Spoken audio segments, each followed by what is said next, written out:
The bachelor of Pawalgarh हमारे winter home से लगभग 3 मील दूर और जंगल के बिल्कुल बीच में एक खुली जगह है। ये खुला मैदान लगभग 400 गज लंबा और उसकी आधी चौड़ाई का है। ये पूरी जगह हरी घास से ढका हुआ और चारों ओर बड़े बड़े पेड़ों से घिरा हुआ है, जिसमें बेंत की लताएं आपस में गुथी हुई हैं। इसी खुले मैदान में, जिसकी सुंदरता का कोई मुकाबला नहीं था, मैंने पहली बार उस बाग को देखा। वही बाग जो पूरे यूनाइटेड प्रोविंस में पावलगढ़ का बैचलर के नाम से जाना जाता था। वर्ष 1920 से 1930 के बीच वह पूरे प्रांत का सबसे ज़्यादा खोजा जाने वाला बिग गेम ट्रॉफी था। सर्दियों की एक सुबह और सूरज अभी अभी उगा ही था जब मैं उस ऊंची ज़मीन पर पहुंचा जहां से ये खुला मैदान साफ दिखाई देता था। मैदान की दूसरी ओर एक बिल्कुल साफ पानी की धारा के किनारे सूखे पत्तों के बीच लगभग 20 लाल जंगली मुर्गे पत्ते कुरेद कुरेद कर दाना ढूंढ रहे थे। कुछ मुर्गे घास पर इधर उधर फैले हुए थे और ओस से भीगी हुई घास सुबह की धूप में चमक रही थी। वहाँ लगभग 50 से ज़्यादा चीतल भी चर रहे थे और मैं एक पेड़ के ठूंठ पर बैठा सिगरेट पी रहा था और काफ़ी दूर से इस पूरे दृश्य को देख रहा था। तभी मेरे सबसे पास खड़ी एक हिरनी ने अचानक सिर उठाया और उसने मेरी दिशा में देखा और आवाज़ दी, और एक पल बाद ही नीचे की घनी झाड़ियों से वह बाघ द बैचलर निकलकर खुले मैदान में आ गया। लगभग 1 मिनट तक वो सिर ऊंचा किए खड़ा रहा और पूरे इलाके को ध्यान से देखता रहा। फिर वो बिना किसी जल्दी के धीमे धीमे कदमों से मैदान को पार करने लगा। उसका घना सर्दियों का कोट नए उगे सूरज की रोशनी में चमक रहा था। ये दृश्य इतना सुंदर था। वो कभी दाईं और कभी बाईं और सिर घुमाते हुए उस चौड़े रास्ते पर चल रहा था जो हिरनों ने उसके लिए बनाया था। नाले पर पहुंचकर वो लेट गया और उसने अपनी प्यास बुझाई। फिर एक छलांग में उसने नाले को पार किया और जैसे ही वह आगे के घने जंगल में घुसा, उसने 3 बार जोर से दहाड़ मारी, मानो कि उस सम्मान की स्वीकृति हो जो जंगल के जीवों ने उसे दिया हो। क्योंकि जब से वो मैदान में आया था, हर चीतल ने आवाज़ शुरू कर दी थी, हर जंगली मुर्गे ने आवाज़ देना शुरू कर दिया था और पेड़ों पर बैठे बंदरों का पूरा झुंड चिल्ला रहा था। उस सुबह बैचलर अपने घर से काफ़ी दूर निकल आया था। उसका असली घर यहाँ से लगभग 6 मील दूर एक गहरी घाटी में था। वो ऐसे इलाके में रहता था जहाँ पर ज़्यादातर बाघों को हाथियों की मदद से मारा जाता था, इसलिए उसने अपना घर बहुत समझदारी से चुना था। ये घाटी आधी मील लंबी और दोनों ओर खड़ी पहाड़ियों से घिरी थी जो लगभग 1000 फीट ऊंची उठी हुई थी। घाटी के ऊपरी सिरे पर लगभग 20 फीट ऊंचा एक झरना था और निचले सिरे पर, जहां पानी ने लाल मिट्टी को काट दिया था, ये घाटी केवल 4 फीट चौड़ी रह जाती थी। इसका मतलब ये था कि कोई भी शिकारी जो बैचलर से उसके घर में सामना करना चाहता हो, उसे ये काम पैदल ही करना पड़ता। और यही एक सुरक्षित स्थान था। और सरकार के रात में शूटिंग के नियमों के कारण बैचलर ने इतने वर्षों तक अपनी बेहद चाही जाने वाली खाल को बचाए रखा। भैंस के चारे की मदद से उसे कई बार मारने की कोशिश की गई, लेकिन सब असफल रहे। बैचलर पर कभी सीधी गोली नहीं चलाई गई थी। हालांकि मेरी जानकारी में 2 मौके ऐसे आए जब वो सिर्फ बाल बाल मौत से बचा था। पहली बार एक बिल्कुल परफेक्ट घेरेबंदी के बाद मचान को थामे रखने वाली रस्सी निर्णायक क्षण में फ्रेड एंडरसन की राइफल के बीच में आ गई। दूसरी बार बीट शुरू होने से पहले ही बैचलर मचान पर पहुंच गया और उसने ह्यूवेश एडी को पाइप भरते हुए पकड़ लिया। दोनों ही मौक़ों पर बाघ को सिर्फ कुछ फीट की दूरी से देखा गया था। एंडरसन ने उसे शेटलैंड पोनी जितना बड़ा बताया, जबकि एडी का कहना था कि वो गधे जितना बड़ा था। इन सब असफल कोशिशों के बाद अगली सर्दी में मैं विंडहम, जो हमारे कमिश्नर थे और जिन्हें भारत में बाघों के बारे में किसी भी आदमी से ज़्यादा जानकारी थी, को एक फायर ट्रैक पर ले गया। ये रास्ता उस घाटी के ऊपरी सिरे के पास था जहां बैचलर रहता था। मैंने विंडहम को उस दिन सुबह मिले ताज़ा पग मार्क्स दिखाए। विंडहम के साथ उसके 2 सबसे अनुभवी शिकारी भी थे। तीनों ने ध्यान से पग मार्क्स को नापा और परखा। इसके बाद विंडहम ने कहा कि उसकी राय में बाघ 10 फीट के आसपास है। एक शिकारी ने कहा कि घुमाव के साथ नापने पर वो 10 फीट 5 इंच का होगा और दूसरे ने कहा कि वो 10 फीट 6 इंच या उससे भी ज़्यादा था। तीनों इस बात पर सहमत थे कि उन्होंने अपने जीवन में इतने बड़े बाघ के निशान कभी नहीं देखे थे। सन 1930 में फॉरेस्ट डिपार्टमेंट ने बैचलर के घर के आसपास वनों की कटाई शुरू कर दी और इस शोर शराबे से परेशान होकर उसने अपना इलाका बदल लिया। ये बात मुझे 2 शिकारियों ने बताई जो बाघ का शिकार करने के इरादे से शूटिंग पास लेकर आए थे। शूटिंग पास महीने में केवल 15 दिन के लिए मिलते थे। पूरी सर्दी एक के बाद एक कई शूटिंग पार्टी आई, लेकिन कोई भी बाघ को ढूंढ नहीं पाया।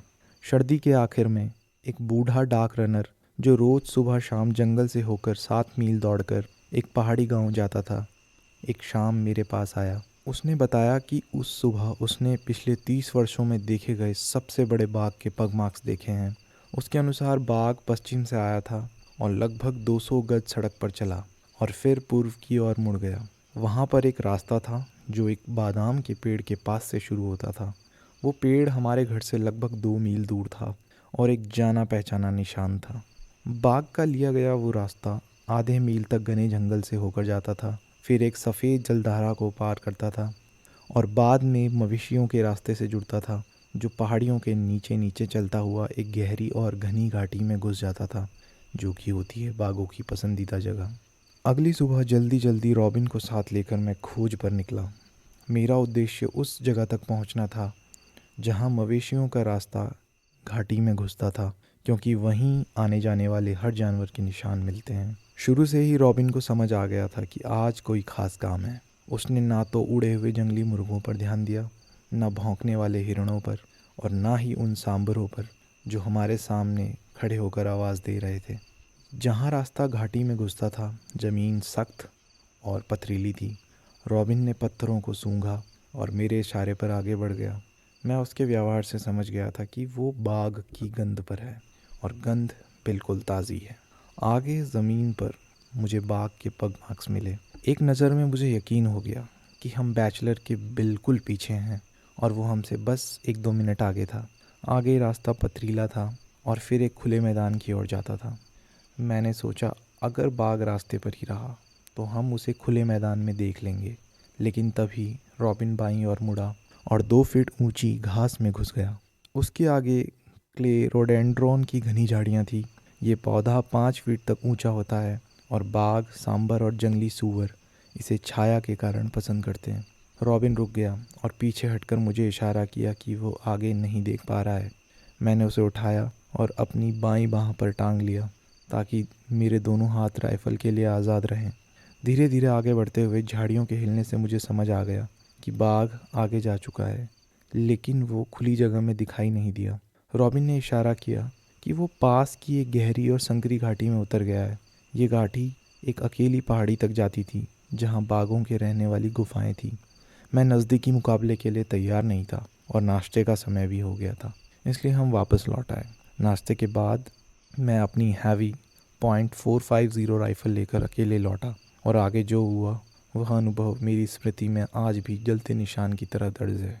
जैसे ही मैं उस पहाड़ी के पास पहुंचा, जिसे बहुत पुराने समय में स्थानीय लोग गोरखा आक्रमणकारियों के खिलाफ जमा होने की ज़मीन के रूप में इस्तेमाल करते थे, मैंने एक बड़े भैंस के गले में बंधी घंटी की आवाज़ सुनी और एक आदमी को ज़ोर ज़ोर से चिल्लाते हुए सुना। ये आवाज़ें पहाड़ी की चोटी से आ रही थी, जो ऊपर से समतल थी और लगभग आधा एकड़ क्षेत्र में फैली हुई थी। मैं ऊपर चढ़ा और देखा कि एक आदमी पेड़ पर चढ़ा हुआ है और अपनी कुल्हाड़ी के सिर से एक सूखी डाल पर बार बार मारकर शोर कर रहा था और चिल्ला रहा है। पेड़ के नीचे कई भैंसें इकट्ठा थी। मुझे देखते ही उस आदमी ने पुकार कर कहा कि मैं बिल्कुल सही टाइम पर आया हूँ, वरना एक शैतान बाघ जो ऊँट जितना बड़ा था उसे और उसकी भैंसों को कई घंटों से धमका रहा था। उसकी कहानी से मुझे पता चला कि वो उसी समय पहाड़ी पर पहुंचा था जब रॉबिन और मैं घर लौट चुके थे। जब वह अपनी भैंसों के लिए बांस के पत्ते काटने लगा तो उसने देखा कि एक बाघ उसकी तरफ आ रहा है। वह पहले भी कई बार दूसरे बाघों को चिल्लाकर भगा चुका था, इसलिए इस बार भी उसने ऐसा ही किया। लेकिन ये बाघ भागने के बजाय गुर्राने लगा। डर के मारे वो आदमी अपनी भैंसों के साथ भागा और पास के एक पेड़ पर चढ़ गया। बाघ ने उसकी आवाज़ों पर कोई ध्यान नहीं दिया और गोल गोल घूमता रहा, जबकि भैंसें अपनी गर्दनें बाघ की दिशा में किए खड़ी रहीं।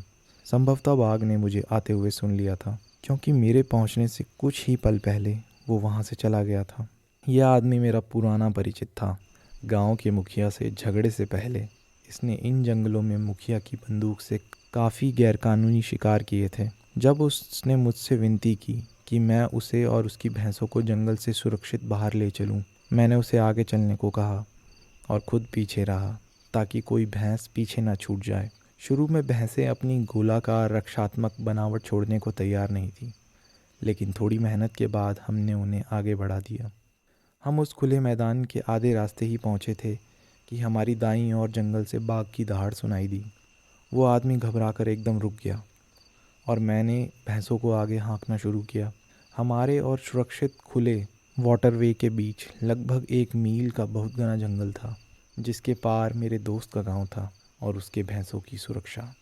मुझे जानवरों को मारने से ज़्यादा उनकी फ़ोटोग्राफ़ी का शौक़ था और इसी वजह से मेरी पहचान भी यही थी। इसलिए जाते समय उस आदमी ने मुझसे विनती की कि इस बार फ़ोटोग्राफ़ी छोड़कर बाघ को मार ही देना। उसका कहना था कि ये बाघ इतना बड़ा है कि रोज़ एक भैंस खा सकता है और 25 दिनों में उसे पूरी तरह बर्बाद कर देगा। मैंने उसे पूरी कोशिश का वादा किया और वापस उस खुले मैदान की ओर मुड़ गया।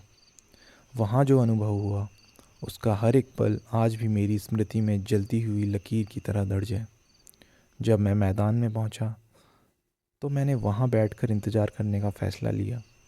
या तो बाघ खुद अपनी मौजूदगी बताए या जंगल के जानवर खुद मुझे उसका पता दें। तब समय लगभग दोपहर 3 बजे का था। धूप गर्म और सुकून देने वाली थी, इसलिए मैंने अपने घुटनों पर सिर टिकाया और कुछ ही मिनटों में ऊँघने लगा। तभी अचानक बाघ की दहाड़ से मेरी नींद खुली। उसके बाद वो छोटे छोटे अंतरालों में लगातार दहाड़ता रहा। मैदान और पहाड़ियों के बीच लगभग आधा मील चौड़ा बेहद घना झाड़ियों वाला जंगल था। ऐसा जंगल जो 100 मील के दायरे में भी सबसे घना था। मैंने अंदाज़ा लगाया कि बाघ झाड़ियों के उस पार पहाड़ियों पर है, मुझसे लगभग 3/4 मील दूर। उसकी आवाज़ से साफ था कि वो साथी की तलाश में था। मैदान के ऊपर बाएं कोने से जहाँ मैं बैठा था एक पुराना कार्ट ट्रैक निकलता था। उसकी आवाज़ से साफ था कि वो साथी की तलाश में था। मैदान के ऊपर बाएं कोने से जहाँ मैं बैठा था एक पुराना कार्ट ट्रैक निकलता था। कभी इस ट्रैक का इस्तेमाल लकड़ी ढोने के लिए किया जाता था। ये रास्ता सीधे उसी दिशा में जाता था जहाँ से बाघ आवाज़ दे रहा था, लेकिन पहाड़ियों पर ऊंची घास थी और रॉबिन मेरे साथ नहीं था, इसलिए वहाँ जाकर उसे देखने की संभावना कम थी। इसलिए मैंने तय किया कि मैं बाघ को ढूंढने नहीं जाऊँगा, बल्कि उसे मेरे पास आने दूँगा। वह मेरी आवाज़ सुनने से बहुत दूर था, इसलिए मैं ट्रैक पर दौड़ा। कुछ 100 गज आगे जाकर राइफ़ल ज़मीन पर रखी और एक ऊंचे पेड़ पर चढ़ गया। मैंने 3 बार आवाज़ दी और तुरंत बाघ की तरफ से जवाब आया। पेड़ से उतरकर मैं आवाज़ देता हुआ वापस दौड़ा और मैदान में पहुंचा, लेकिन बैठने के लिए कोई ठीक जगह नहीं मिली। कुछ ना कुछ तुरंत करना था क्योंकि बाघ तेज़ी से करीब आ रहा था। छोटी सी गड्ढेनुमा जगह मिली, लेकिन वो काले बदबूदार पानी से भरी थी, इसलिए उसे मैंने छोड़ दिया। आखिरकार मैं झाड़ियों के ठीक सामने खुले मैदान में सीधे ज़मीन पर लेट गया। उस जगह से लगभग 20 गज दूर जहाँ ट्रैक झाड़ियों में प्रवेश करता था, इस जगह से मुझे ट्रैक का लगभग 50 गज हिस्सा साफ दिखाई दे रहा था। उसके आगे एक झुकी हुई झाड़ी दृश्य रोक रही थी। अगर बाघ उसी रास्ते से आया तो जैसे ही वह झाड़ी पार करेगा मैं गोली चलाऊंगा। मैंने राइफ़ल खोलकर यह सुनिश्चित किया कि वो भरी हुई है, सेफ्टी हटाई और कोहनियाँ ज़मीन पर टिकाकर इंतज़ार करने लगा। मैंने दोबारा आवाज़ नहीं दी थी, इसलिए उसे दिशा दिखाने के लिए एक धीमी सी कॉल दी। उसने तुरंत जवाब दिया। अब वो केवल 100 गज दूर था। मैंने गिनती शुरू करी। 30 सेकंड में वो झाड़ी पार कर देगा। मैं 30 तक पहुंचा, फिर 40, फिर 80 तक, और उसी पल मेरी दाईं ओर आँख के कोने से एक हलचल दिखी। झाड़ियाँ मेरे पास सिर्फ 10 गज दूर थी। मैंने उधर देखा और झाड़ियों के ऊपर एक विशाल सिर दिखाई दिया। बाघ झाड़ियों के अंदर ही था, पर मुझे केवल उसका सिर दिख रहा था। और बहुत धीरे से मैंने राइफ़ल घुमाई और निशाने पर आँख जमाई। उसका सिर पूरी तरह से मेरी ओर नहीं था और मैं नीचे लेटा था, जबकि वो ऊपर से देख रहा था।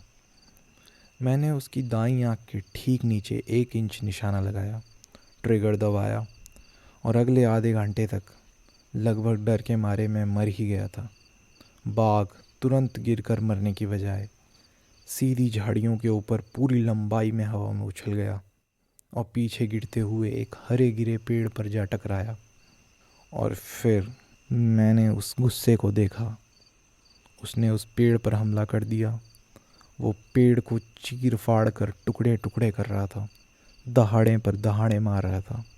और सबसे भयानक, एक ऐसा खून जमा देने वाला शोर, मानो वो अपने सबसे बड़े दुश्मन को चीर रहा हो। डालियां ऐसे उछल रही थी जैसे तूफान आ गया हो। झाड़ियां मेरी तरफ फूल की तरह उड़ रही थी और हर पल मुझे लग रहा था कि अब वो मेरे ऊपर आ जाएगा। मैं डर के मारे राइफ़ल भी रीलोड नहीं कर सका। आधे घंटे तक मैं पसीने से डूबा रहा, उसी हालत में पड़ा रहा। आखिरकार शोर कम हुआ और फिर पूरी तरह बंद हो गया। इसके बाद भी मैं पूरे आधे घंटे तक बिल्कुल शांत पड़ा रहा। भारी राइफ़ल के भार से मेरी बाहें अकड़ चुकी थी और फिर बहुत सावधानी से मैंने अपने पैरों की उंगलियों के सहारे खुद को पीछे की ओर खींचना शुरू किया। इस तरह लगभग 30 गज पीछे जाने के बाद मैं खड़ा हुआ और झुककर चलते हुए एक पेड़ की आड़ में पहुंचा। कुछ समय वहीं पर रुका रहा। जब चारों ओर सब शांत रहा तो मैं वहां से घर की ओर लौट गया।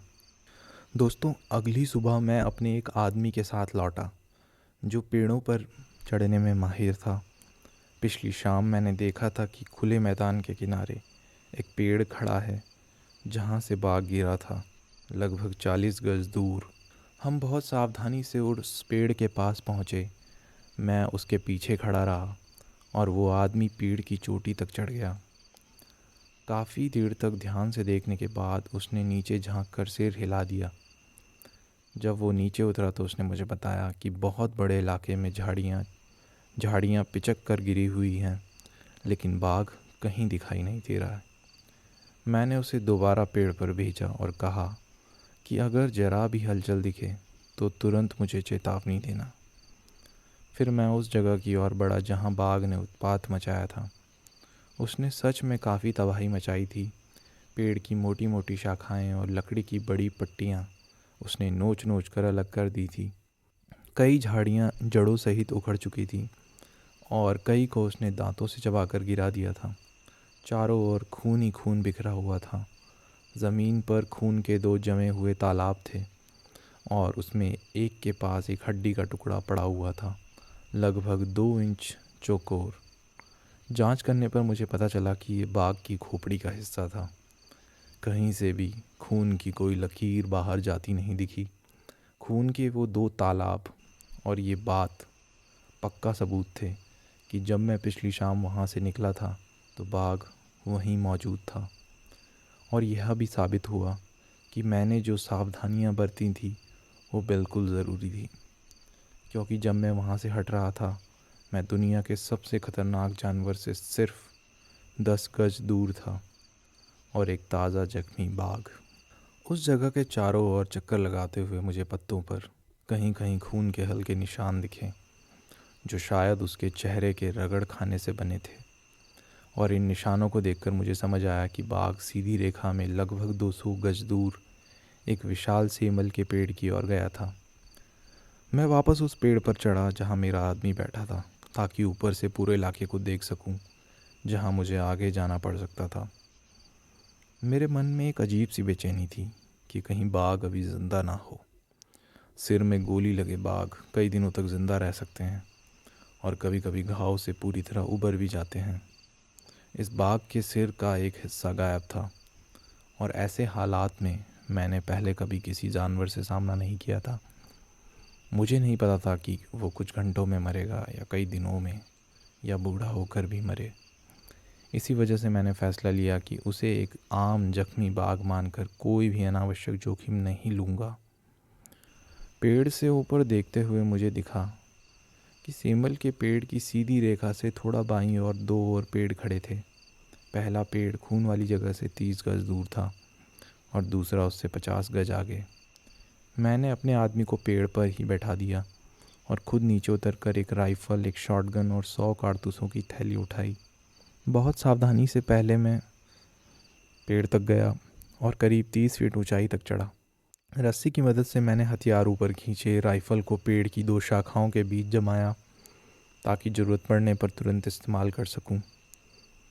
इसके बाद मैंने झाड़ियों पर छोटे छर्रों से एक एक गज करके फायर करना शुरू किया। उद्देश्य सिर्फ यही था कि अगर बाघ जिंदा होगा तो गोली की आवाज़ या छर्रे लगने पर वो या तो गुर्राएगा या हमला करेगा। कोई प्रतिक्रिया नहीं मिली। मैं दूसरे पेड़ पर चढ़ गया और सेमल के पेड़ तक झाड़ियों पर फायर किया। आखिरी गोली मैंने सेमल के पेड़ पर मारी। उस अंतिम फायर के बाद मुझे लगा कि मैंने एक धीमी गुर्राहट सुनी, लेकिन वो दोबारा नहीं आई, इसलिए मैंने उसे अपनी कल्पना समझ लिया। अब मेरे कारतूस ख़त्म हो चुके थे। मैंने अपने उस आदमी को बुलाया और उस दिन का काम यहीं समाप्त किया और घर लौट आया। अगली सुबह मैं वापस लौटा। वहाँ मेरा वही दोस्त, भैंसों वाला आदमी, खुले मैदान में अपनी भैंसों को चरा रहा था और मुझे देखकर वो बहुत राहत महसूस कर रहा था। बाद में मुझे पता चला कि ऐसा क्यों था। घास ओस से भीगी हुई थी, लेकिन हमें एक सूखी जगह मिल गई। हम वहाँ बैठकर सिगरेट पीने लगे और अपने अपने अनुभव साझा करने लगे। जैसा कि मैं पहले बता चुका हूँ, मेरा वो दोस्त काफ़ी समय तक अवैध शिकार करता रहा था। उसने अपनी ज़िंदगी बाघों से भरे जंगल में भैंसे चराते हुए या शिकार करते हुए बिताई थी, इसलिए जंगल की उसकी समझ काफ़ी गहरी थी। जब मैं उसे पिछले दिन खुले जलमार्ग पर छोड़कर आया था तो वो दूसरी ओर जाकर बैठ गया था और मेरी दिशा से आने वाली आवाज़ों को सुनने लगा। उसने 2 बाघों की दहाड़ सुनी थी। उसने मेरी गोली की आवाज़ सुनी और उसके बाद एक बाघ की लगातार दहाड़। स्वाभाविक रूप से उसने ये समझ लिया था कि बाघ ने मुझे मार डाला है। अगली सुबह जब वो उसी जगह लौटा तो 100 गोलियों की आवाज़ सुनकर वो बहुत उलझन में पड़ गया और आज अपनी जिज्ञासा रोक न पाने के कारण वह जानने आ गया कि आखिर हुआ क्या था। खून की गंध से आकर्षित होकर उसकी भैंसें उसे उस जगह ले आई जहाँ बाघ गिरा था। उसने इस सूखे खून के धब्बे देखे और हड्डी का टुकड़ा भी पाया। उसके विचार में कोई भी जानवर जिसकी खोपड़ी का एक हिस्सा उड़ गया हो वो कुछ घंटों से ज़्यादा जिंदा नहीं रह सकता।